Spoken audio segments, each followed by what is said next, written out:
This is Lekker. I'm Lucy Dearlove. This month, Hot Pot is for everyone, with Melanie Xu. Alright, let's buy some coriander for dipping sauce. Right. And let's get some mushrooms as well.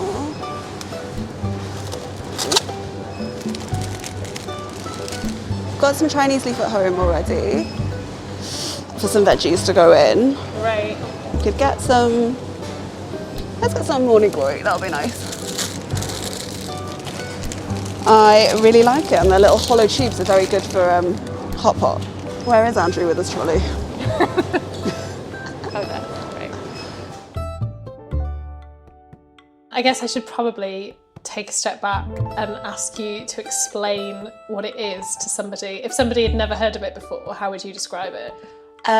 Yeah, so I would say hot pot, I guess in its like basest, most simplest form, I would consider hot pot, as we're discussing it, to be like you take a big bowl of broth of some sort, flavoured broth of some sort, and then it comes on the dinner table, and there needs to be a heat source. And then what you do is you put in all your raw ingredients and you cook it in that broth and you eat that at the table. I think that's what I would consider to be like the fundamental sort of pillars of hot pot. Oh, is that the one where you cut it and it's got the holes in it? Yeah, that's I've never seen a hole. It's so tasty in hot pot. Just so tasty in general. Big fan. Let's get some soybean sprouts. Soybean sprouts, great. Which are nice and soupy. Because I know there's like other things that are like called hot pot and like that sort of thing, but I think like a Lancashire hot pot. Yeah, like the same hot thing. Pot. And like I think like, you know, like certain sort of like Korean stews as well. But I think like when I think about like hot pot, I think of cooking it at the table in a broth, and like, you know, that broth gets kind of like cooked down and like more complicated over time, and like you eat it over time and that sort of thing. I think like for me it's like you're actively cooking all the time, you know, because there are like instances of it that you get kind of sort of the ingredients are all in the pot and like the broth's in there and you cook it and then you bring it over, and like that's also a hot pot, but I wouldn't consider it the same type of hot pot. Does that make sense? Yeah. Sort of like maybe splitting hairs, but like no, it's you answering the question. You know, you can be as dictatorial as you like. But for me, it's definitely like there's a heat source on the table, there's a big bowl of broth in the middle of the table, and the idea is that you're like cooking things in that to like eat, and you can do that kind of like as a constant stream. And then, Wow, this place is amazing. I love it so much. Like, there are incredible. like closer like Chinese supermarkets to us. It's just not as good. But it's just not as good, and I love it. Yeah, that's fair. So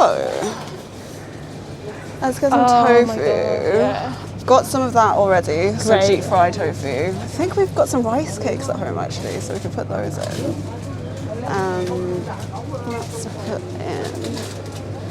Let's get some of this. When it comes to hot pot, I'm very much like obsessed with the vegetables and like the vegetarian side of it. So I like the meaty bits and they're good, and I certainly wouldn't like skip out on it. But like personally, I'm just very obsessed with having a really big variety of like vegetables and stuff, because they soak up all the broth and like that's where you get all the different textures and stuff. Absolutely would have like lotus root, love some like bamboo shoots there, like, you know, as ridiculous variety of different tofus is like ideal. Loads of different types of mushrooms, they're also great in it. Like lots of kind of like leafy greens, because they kind of like soak up all of the oil in the sauce, and it's sort of I just love anything that like takes up all the flavour of the spicy broth basically. So yeah, like for me it's actually like loads of vegetables. Right, I'm gonna get us some of the frozen meats, thinly cut ones. Oh yeah. To get some of that.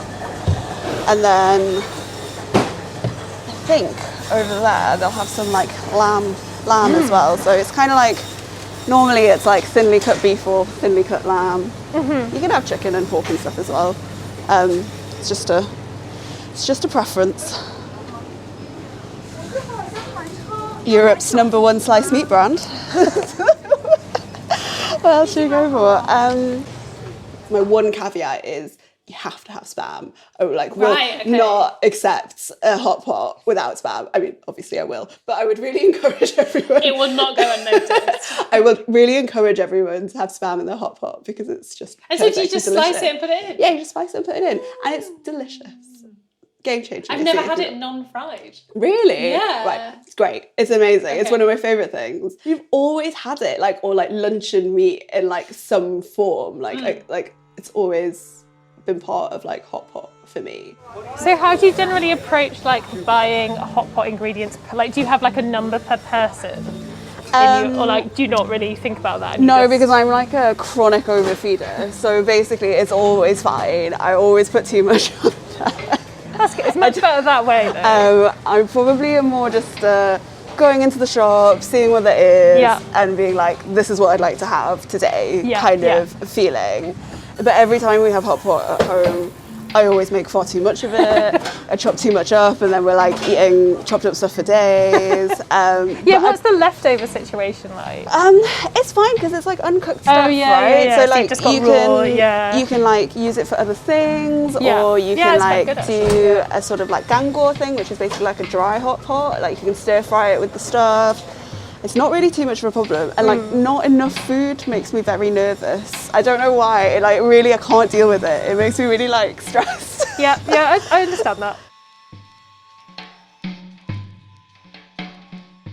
The other thing that I like, but I don't ever really do at home, partly because, if I'm honest, don't know entirely where to get it, and I'm not very good at prepping offal, but so I'm not a big offal person, that's what I will confess. And I always feel a little bit ashamed because I feel I should be more of an offal person, and it's very good to eat all parts of the animal. I agree with all of that.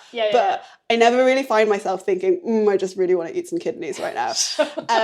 But offal in hot pot is great. It's a great vehicle for it. The flavors are really good and strong. So I think for someone like me who sometimes finds offal a bit too much. Sort of a bit bold, it's really good because it really kind of covers all of that up. And it's not the star of the show. Yeah, and then you're just in there with all the good textures because I get it from a textural point of view. So I kind of there's a lot of stomach, and I think when we often have duck intestines and stuff, and so when we go back to China or go to a restaurant that's kind of prepping all this stuff, it's quite nice to that would be quite intense to prep to get some of that. I don't even know where to start, to be honest. It would be a lot of googling and then a lot of I still don't know if this is right. A really good friend of mine, his mum is an absolutely phenomenal cook / chef, and I remember going to her home for hot pot, and they do it quite differently to us actually. So they kind of eat it almost in sort of courses, so it's kind of all of this ingredient's going to go in now, and they're going to cook it and stuff. So they did that with kind of a sort of offally starter kind of thing. So I think all of the little chicken hearts went in, and we all just had chicken hearts for a bit, and then some of the intestines went in, and we did that, and that was really delicious. It's very organised hot pot. Yes, and a very different way of doing it. But I like that. I feel hot pot's very kind of flexible. You can do whatever you want with it, and I don't know, it's one of those things where it's just not too precious, it's sort of will it's what you make of it. Yeah, exactly. And yeah, that's why I kind of really like about it. It's good. I think the only order I have are there are certain things that take longer to cook. Yeah. So the lotus root, for example, and sometimes people put potato in, so things like that, they just go in first. Yeah. And then they're just you just leave them until they're done. But otherwise, I'm very much you throw in a bit of everything and then you just fish out what you want kind of thing. And I'm very kind of I'm very pro sort of you just kind of dump in en masse, and then people pick out what they want. I have definitely like seen hot pot etiquette stuff where it's like you can't take other people's things, and I'm like, what is that on about? Like, how do you even know what's your thing? Like, once it's in the pot, it's in the communal pot, guys. Like, It's fair game. Yeah, it's fair game. You just take out, like, you know, don't be a dick. Like, because if someone's, I don't know, really desperately eyeing up something, don't take it from them. But also, yeah, but otherwise, like, I've never felt like there's any particular rules. Maybe I'm just blindly wading through hot pot, like offending everyone that I know, but no one said anything to me about it. or maybe you're the true expert. Maybe, It's everyone else. I don't know. I don't know if that's true either. But certainly I've never felt like there's this sort of like, oh, I put this in, so it's mine. Right, I think right. the only time when that is obvious is kind of like if you put in sort of like the really thinly sliced meats that you often get, or like offal, so they don't go in for very long. Yeah, so often you yeah. like hold on to that in your chopsticks, in which case no one's going to take that from that you. would be weird. But that's like the reason for that is about timing. It's not to hold on to it. It's like your food. Yeah. So I feel like, I protest against that. Yeah, I think that's fair. It kind of goes against the ethos of this like communal. Once it's in the pot, I think it's like, it's social. everyone's pot. That's what Yeah. I think. You can just take what you want. It's absolutely fine.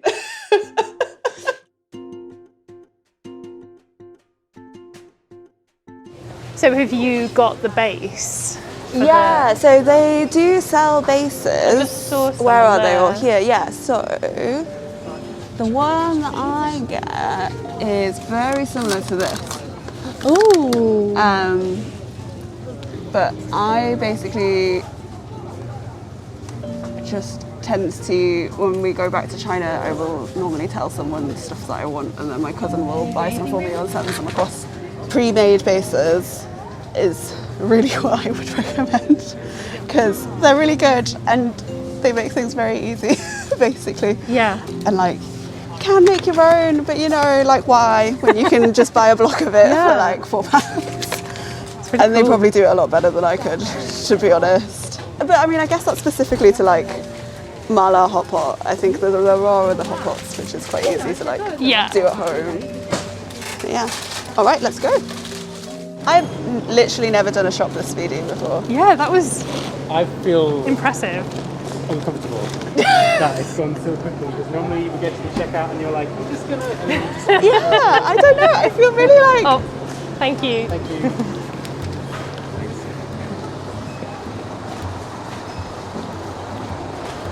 I was just like, I know what I'm doing today. Somehow.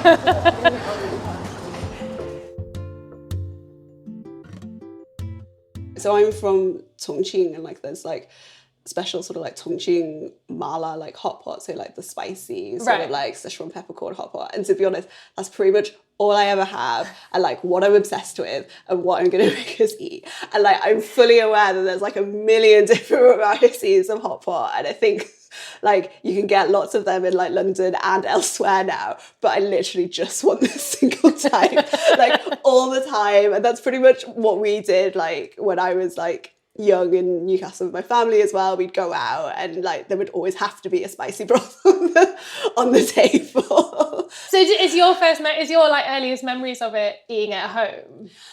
No, my earliest memories of it are having it when we go back to China. Okay. So, and like, I loved it. And like, when I was a kid going back, and even now, like, the thing that I will request most regularly is that can we go out for a hot pot meal? Because like, I absolutely love it. Everyone knows that I love hot pot. So like, the various people we see are always like, do you want to come out for hot pot? And I'm like, absolutely, I will come out for hot pot.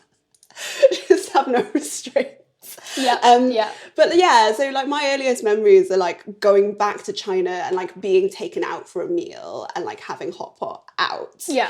And I would love it because like whenever we go back as well, like often it's quite a lot of people. So, you know, like family are there or like family friends are there and they brought lots of people, and like my memories of it are always like loads of us around a table. It's like quite noisy. It's quite chaotic. And like there's just loads of food. And it's really fun. Like it's my favourite thing about it is that it's social eating, and I think that's what I love about, you know, eating and making big meals and dinners in general. It's like the social aspect, but hot pot is like that sort of like very much intensified. Like, can you remember the first time you as an adult like had it? Was that like a big moment, like doing your own hot pot at home? So it wasn't actually too much of a big moment. The first time I can remember doing hot pot as a sort of adult was actually at university. So with one of my friends who was also there, we were such greedy people all the time. I can remember we were always like cooking together, and it was so nice. It was like such a nice like friendship and like relationship to like have, I think, at university, where we were just obsessed with food. And I remember he cycled to my room with his rice cooker in his rucksack, and we had hot pot in the rice cookers. Like you just like plug it in and stick it on the warm function. So That's genius. yeah, so that was like the first time I had like hot pot kind of like at home as a sort of like adult, if that makes sense. So we just like did it on the floor in my like room at uni. We were going to use my rice cooker, but we decided it was too small, which I think was right because we were so greedy. Right. And so we cycled over with like his and his backpack, and we just like got all the things out, and it was great. And like, so it was a really great memory, and I loved it. And I remember actually like being so full, like, you know, when you actually like can feel how full you are, and it kind of feels like you've eaten like up to like your throat. And you're like, I will never be hungry again. Yeah, I remember that like distinctly because we absolutely stuffed ourselves. But I feel like I didn't really like clock it as like this necessarily like momentous occasion, which in like some way it was nice though. It was that transition of like being away from home and like, look, we can still do hot pot. Yeah, and doing it in your own way as well. But it felt quite natural. Like I think it felt quite like, oh, we could do hot pot. Yeah, that's really easy. The rice cooker is so clever. Yeah, so like if you don't have in general, I'd say the one like slightly tricky thing about doing hot pot at home is that like portable stove, right? So like if you don't have a camping stove already, or you haven't like, you don't have one for like hot one of those pot. little induction. Yeah, like it can be a bit of a pain, but if you've got a rice cooker, you can use it. And like, to be honest, I imagine you could probably use like a slow cooker or whatever anyway. Yeah. You just need something that's like hot with a pot. Like, I didn't do that on purpose, I swear. But that fundamentally, that's all you need. That is actually all you need. But rice cooker on its warm function, or like even on its cook, if you can do it with the lid open, you can just like turn it on and off as you need it. Yeah, I don't have a rice cooker, but I've got an instant pot. And like you could definitely do it in that. Oh yeah. Because it's got like a saute function even. Oh yeah, just so, put that on. It is massive though, it'd be like. No such thing as too much hot pot either, so like that is absolutely fine. The limit does not exist. Exactly, Yeah, exactly. And like the larger the pot, the better, quite frankly. Yeah, so it's basically just chopping and washing and chopping. Nothing very complicated going on. Okay, there's some meaty stuff that needs to go in. Do the lotus root. I used to do the tofu and the spam. Do you want to get the spam out? So jumping off the spam. Yeah, your job will be getting the spam out. Spam duty. We have very different methods Oh yeah. with spam. As in like, just, getting it out of the can. Yeah. Apologies. Yeah, Andrew's a brute force.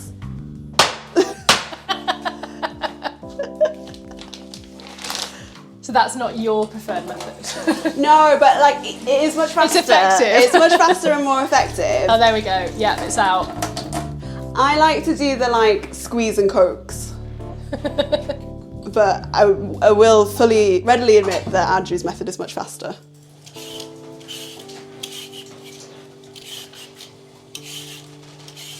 Shall I push the garlic? Oh yeah, you can be on garlic crush as you, because there does need to be quite a lot. But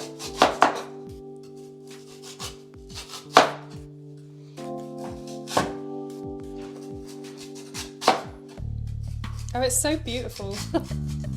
I love it, it's so nice.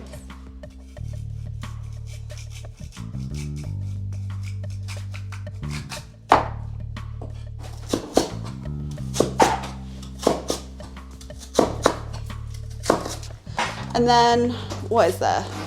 prawns, which I think we can just put straight in. And fish cake. Fish cake I'll do on a chopping board though. This is very beautiful spam, Andrew. Oh, look at it! It's like when you fan slices of avocado. Yeah, very lovely. That's for guests only. I don't think we usually get that. That's a special spam. Yeah. Oh, what's that? Oh, that's fish cake. Yeah. That's some fish cake and some fish balls, which are, I would say, only very subtly different in flavour, as in the types that I bought, which I thought they were going to be more different than they weren't. They look different on the plate. Yeah. I mean, they are different shapes, and that does make a difference, so... But their flavour profile is quite similar. All right. Need to chop some coriander and then make the soup broth, and then I think maybe we're ready to eat.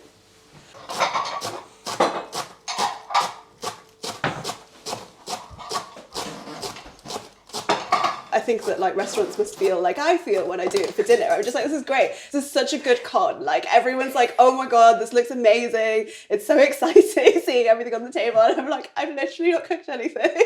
I've made a stock. That's it. Get going. I guess you're the hot pot curator. You know, that's the... Yeah. You've selected the best possible ingredients. Yeah, that's have me. A good time. That's me. That is great though, because I've been thinking about this a lot recently, and especially because since being obsessed with kitchens, like the idea of how the most impressive, like I feel like, you know, like British food culture, the most impressive dinner party, like in the sort of heyday of dinner parties, which I guess like the 70s, 80s, 90s, would be, you know, 3 courses, which would basically require whoever was cooking to be essentially chained to the stove for the entire, you know, if you're like doing, I don't know, a crepe Suzette or something, you know, you've got to be there. Which kind of undermines the whole point of having people around for dinner, which is to see them. Yeah. You know, they would go to a restaurant if they really wanted a good meal. Like, they're there to see you, and it just seems really ridiculous. It's true, I agree. So hot pot is the ideal. Yeah. Everybody wins. Everybody should do hot pot. Dinner parties should just be hot pot for everybody, forever. Because I didn't realise the bases were so kind of widely available. I guess that I just never really thought about it, and I just assumed everyone eating hot pot at home was like making their own bases, and I was like, I just don't know if I can do that. That just seems really intense. And I've made stock and soup broth, but like that's a lot. But now I was like, I could do hot pot at home. You can do hot pot at home. It's so easy. I think certainly like buying bases has become easier in like recent years. I think for sort of like the last 3-4 years or something, like it's been a lot easier, and there's been like way more variety, and there's always been something that there's always been like certain types of like bases that you can add. But I think kind of like, you know, like a mala sort of like quite authentic, I say in inverted commas, but you know, like sort of has all the spices and the peppercorns and stuff in it, like looks quite fancy. Yeah. That's quite a sort of like recent thing that's like made it over here to me, and like normally that's something that I would have like brought back from China. Like, you know, but kind of I think the last sort of like few years they've been quite like widely available, and I think like, you know, Heidi Lau and stuff like that, that's kind of like their kind of soup bases are kind of like everywhere as well. So I feel like they've kind of like contributed a lot to that being available, and like just chains, I guess, like more hot pot chains making it over into sort of like more Western cultures, I feel like, because you see a lot of like Little Lamb kind of stuff as well. Okay. I think that's kind of like been part of it.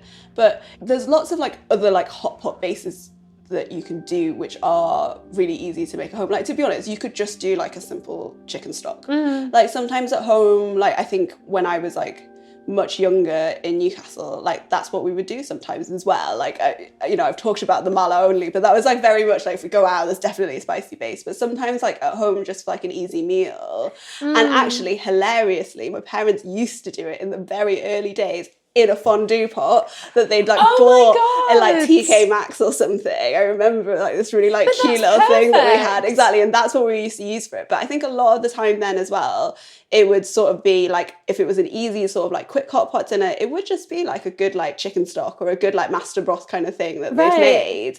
And, you know, you'd spice it up with like chili oil or whatever in terms of dipping sauce. So it kind of like doesn't always need to be like really complicated and like, you know, bells and whistles and stuff. It's just, I think I very much back myself into a corner because what I want is the spicy, complicated one. So that's the one that I'm always like, I want it. And whenever I like make it myself, it's never quite as good as stuff you can get out of a packet. So I just get it out of a packet. What's the point? They normally say like 1 block of these for a pot, but I probably do like half, and I feel like that's on the spicy side. So do you have to melt it first? I quite like to fry it off a little bit, and I think that is like what's suggested. But also, if you just dumped it straight in, I really don't think it would be a problem. But these blocks are, I think, mostly like one animal fat of one way or the other. So it's quite good to kind of like melt it off a bit and fry it. Get the spices going, I suppose, but I think they probably do that already. Like pre-processed. So I'm going to put out some separate meaty chopsticks. Oh, I've got spares. Oh, okay, good. We can do meat chopsticks. Yeah, but you know, it's all going in like boiling broth. I feel like if you're just like shove them in for a sensible amount of time, it's fine. But you know, if you're that way inclined, you can also use a separate set of chopsticks. Look at it. Yeah, so I normally add stock if I've got it, but I think, to be honest, if you just had water, that is actually also fine. Like,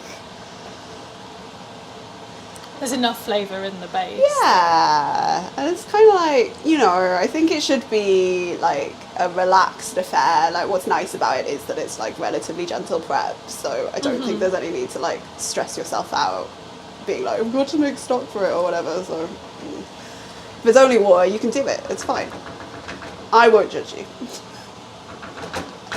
No hot pot etiquette here. Absolutely not. As ever. Okay. So just wait for that to come to the boil, and then I think that's it. Variety is key. Yeah. Like, I think having a big spread of things, and I think kind of like that's why the sort of like hot pot buffet setup works so well, right? Because there's like so much stuff and you can kind of like go and get a little bit of everything that you want. And yeah, I think if it's just you, it is quite hard to get that full spread.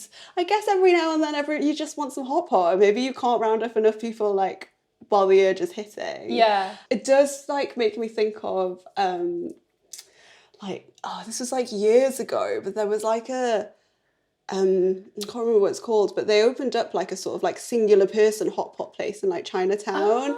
And it was like quite, I guess unusually for the time, maybe. It was like reviewed in quite a lot of the like big newspapers. Oh, really? So like The Guardian did it, and like, yeah, I'm sure like Jay Rayner went, and like the usual lot all kind of went and reviewed it. And I really can't remember the specifics of like the reviews anymore. Yeah.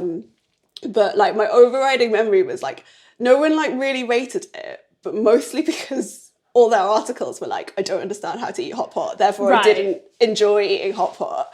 I mean, that sounds like a classic broadsheet food review. Yeah, basically. And I was just like, at the time, I remember reading them and being like, but surely like... Would you not have just asked one person to go like, with you? Or I don't know, like... I'm just like, isn't it your job to like figure out how to eat this like first, like literally, so then you can like enjoy the food on the basis you would think of it. So. It's like someone going to review a play and being like, I actually don't really know anything about this.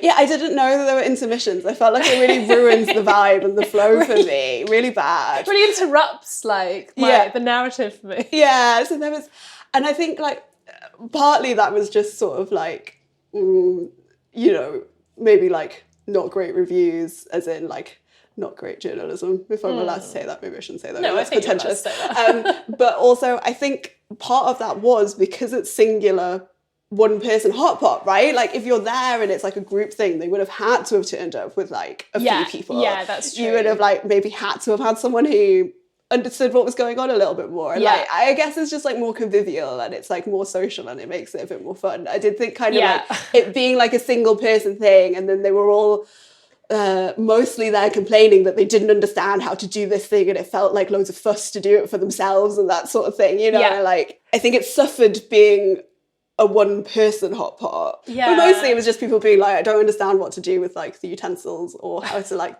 do stuff. And I was just like, but you just cook the food. It's interesting though, because I do feel like the vibe has maybe changed in some. Maybe Giles Coren still exists and has a job, so like maybe I'm being hasty here. But I feel like Jay Rayner probably wouldn't write that review now. Which Yeah, I like to think it wouldn't happen now, and I think Yeah. more people are aware of hot pot than they were. Like, actually, Yeah, it's really definitely. funny that we're doing this now because, like, just in the last like couple of weeks, or maybe it's because like hot pot's on the mind and I'm noticing it. It's what so is strange. it? What synchronicity? Yeah, it's so strange. But like lots of people on like Instagram or whatever are like suddenly having hot pot, and they're Oh, not really? like people who I would like necessarily have assumed would have hot pot regularly. I mean, it's not like anyone can have hot pot. I don't mean it like that. I guess it's I just know what like, you mean. Yeah, like people who've not had hot pot before And are now- like posting pictures of going to hot pot, and I'm like, oh great. I feel like Jay Rayner or whoever like did the various reviews probably couldn't even like claim that level of sort of ignorance anymore. Like I think it probably like you couldn't write an article about being like, I don't know how to eat this anymore because it's just kind of like more in the public consciousness, right? Or at least in a London food scene consciousness, maybe that's the right way of describing it. Yeah. But like, I'd be shocked if sort of someone in one of the like big newspapers now was just like, I literally don't understand how this works. And I'm like, really? You don't understand a boiling pot of like soup and then you put something in it? Like, Look, it's babe, basically fondue. It's fondue. Like, let me explain it to you in terms you understand. All know how to do fondue. So. You don't seem to have any trouble with those little forks. What I love when you go to a hot pot restaurant is they'll often just have like giant bowls full of crushed garlic, just like huge mounds, and it's just really glorious. Yeah. Makes you really appreciate the effort that's gone into that as well. Yeah. They probably didn't even use a crusher, to be honest. Yeah, just chopped it. Much finer knife skills than I've got. Yeah, I felt quite overwhelmed by the sauces at Haidilao. Yeah, I and was like trying to like work, because they give you recipes, but I was like, what people do really complicated things, and I've never been a complicated sauce person, so okay, that's good to know. always just like Keep it simple. Garlic, sesame oil, salt, and coriander if you want it, and I'm pretty happy with that. Yeah, there was some sort of like viral TikTok hot pot sauce. What? I kept seeing it. I can't remember what was in it now. But like everyone was making it. It was like, oh my god, you have to have this. You have to try this hot pot sauce. Amazing. Right, it's fine. Oh, I guess that's the other thing is like post hot pot. I feel like if you've done it properly, you will smell of garlic for like several days. Great. That is like that's the other thing I should mention.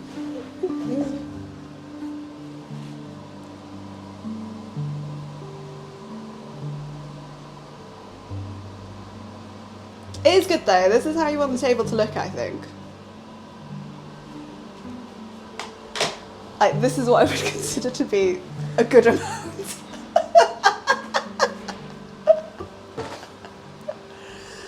Yeah, this is the full table now. With the broth on. So I would, just start shoving a few things in. Particularly, I'll put some lotus root in and the bamboo shoots because they take longer.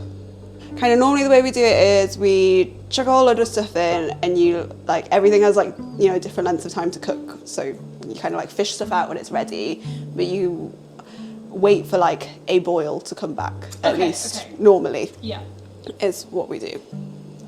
I guess it's, like, it's one of those meals where I think I felt I felt very at home. I felt very, to be honest, like Chinese. I felt very much like I was from like Chongqing, like finally. So my Chinese is like horrible. You know, my family and my friends back there always make fun of my accent, probably mispronouncing a whole bunch of things here now. But like when we're just there and we're like eating, everyone's always like, oh my God, I can't believe you can eat the spicy broth. And like my parents would be like, yeah, she's fine. You know, it's so funny. She's only like 6, but she loves it. She's totally fine with it. And I'd be like, yeah, I'm totally fine with it and great. And you'd feel so like included and like, you know, sort of like, I'd be like, yes, we're finally peers. We're eating hot pot, you know what I mean?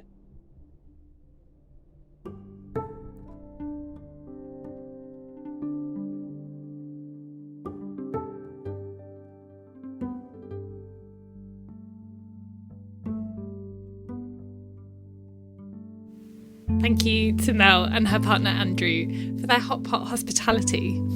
I've never craved something so much when editing, and I haven't done my Instant Pot hot pot yet. I'm going to. I'll report back. Thanks so much for listening to this episode. I'd love to hear from you. Tell me your stories about hot pot. What's your favourite sauce? How do you like to eat it? What goes in first? What's your hot pot etiquette? You can find Lekker on Twitter, Instagram, and now TikTok, which is fun. I'm having a great time there. If you're in a position to do so, I'd really appreciate your support on Lekker, whether that's leaving a review on Apple Podcasts or telling your friends about it or buying some merch. You can find links to that in the show notes. Or if you're in a position to donate financially, either one-off or as a monthly Patreon, I'd be hugely grateful. It just means I can devote a little bit more time to making Lekker every month. Music in this episode is by Blue Dot Sessions. I will be back next month with another episode.